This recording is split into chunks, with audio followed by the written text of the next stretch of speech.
Greetings, Karunafur,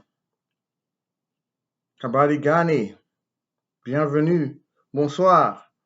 You're tuned in to the African Ancestral Manuscript Jellyba channel. The Jellyba is on Blind Tibbin. We are in the second cycle now. Last time I talked about the Tahuti cycle. This cycle is the second cycle. What does second represent?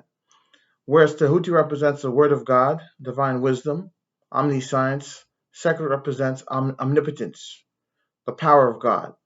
The power is in the spirit. We think the power is in the things of the world, physical muscle. We go to the gym 100% of the time.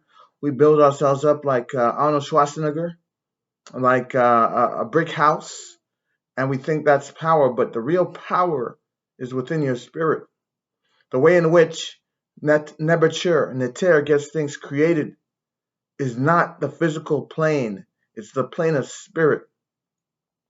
More so than getting the power and the resources on earth, which are necessary as well, we need to align ourselves with the divine plan.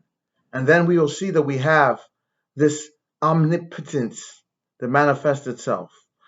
When we emote according to the will of God, our thoughts, emotions, and conditions are according to the will of God, we have the power to accomplish anything.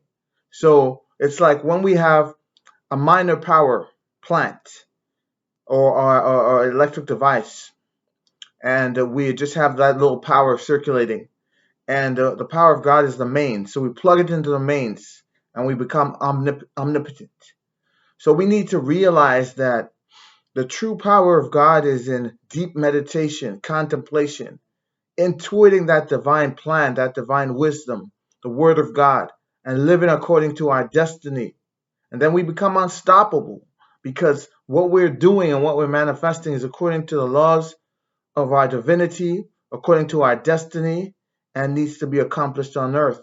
When we start working on that Ma'at piece, creating a win-win scenario, one for us, what we want for ourselves, and we start seeing so-called adversity or obstacles as opportunities to gain that spiritual power, then we can find that spiritual power to achieve. And then we need not necessarily be involved in the plane of the physical to get things done. The second faculty is an elder faculty. In order to get the power of a lion, we need to be rendered as helpless as a dove. Think about it. In order to get the power of a lion, you need to be rendered as helpless as a dove. You need to be rendered righteous so that that power that you do get will be employed for truth. That's why, try as they may, lots of people don't accumulate that sacred peace and that spiritual power because they're not righteous and harmless like a dove, so they will not get the power of a lion. So let's reflect on this. Remember, Sekhet represents the sitting hawk. Why? Not because the hawk cannot stand up because it's old and decrepit, but because the hawk that is sitting doesn't even need to stand up to get things done.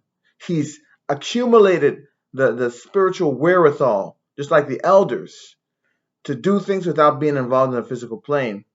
The example I always use in my classes is like parents have to sometimes employ corporal punishment to get their children to do what they want to do.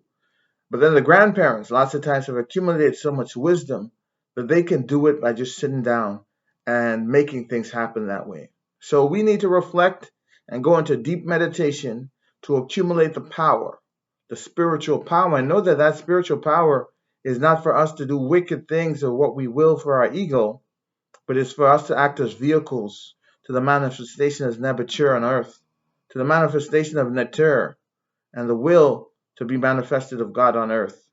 So let us focus and meditate, go deep down inside. In this cycle, let us intuit, let us contemplate, let us sit still and manifest things in our mind so that we can understand the divine plan, how it applies to our lives.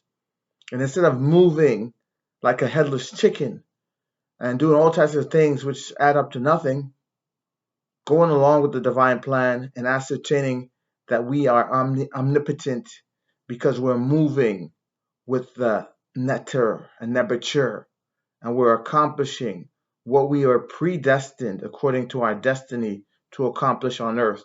So we will have the resources and the power to do. Oui, je vous remercie d'avoir écouté. Go into deep meditation this cycle. Don't be externalized too much. Do as much internal work as you can. Reflection, deep reflection, loneliness. It's time to be the hermit. And hermitage is about really understanding that pleasure is internal as well. And when you get the internal pleasure, the external pleasure is always there to be had. That's spiritual power. You need that spiritual power for life, but you need more to understand your destiny. So you'll be in tune with the divine plan of Nebuchadnezzar. And on your level, your divine plan for your life can link up to the divine plan of Nebuchadnezzar, and you can be magnified in your potential and your ability and your power to achieve. Peace and blessings to one and all. Continue to walk in the path of truth. Fulfill your destiny, and we will continue to evolve from human or Homo sapien to Homo spiritualis, governed by truth, righteousness, and the laws of our spirit and the will of Creator, Creatress. Ashe. Je vous remercie. Lala Salama. Keru Nefer. Have a peaceful evening. Bonne nuit. And we will continue on the Jellyba channel. Jellyba African Ancestral Manuscript Jellyba channel. Because I think you say, il, ao, one day ya, spirit pinde, this story don't come, this story don't go. He left by you for you not for able manifest your spirit so you not get more power in your life for do all within God want you to accomplish. But you not get for meditate by within now the significance of all within the happen in your life. Peace and blessings, Hetapu, Ashe. More power to you, more spiritual upliftment, spiritual power and omniscience when you're living truth and according to your divine destiny. Ashe.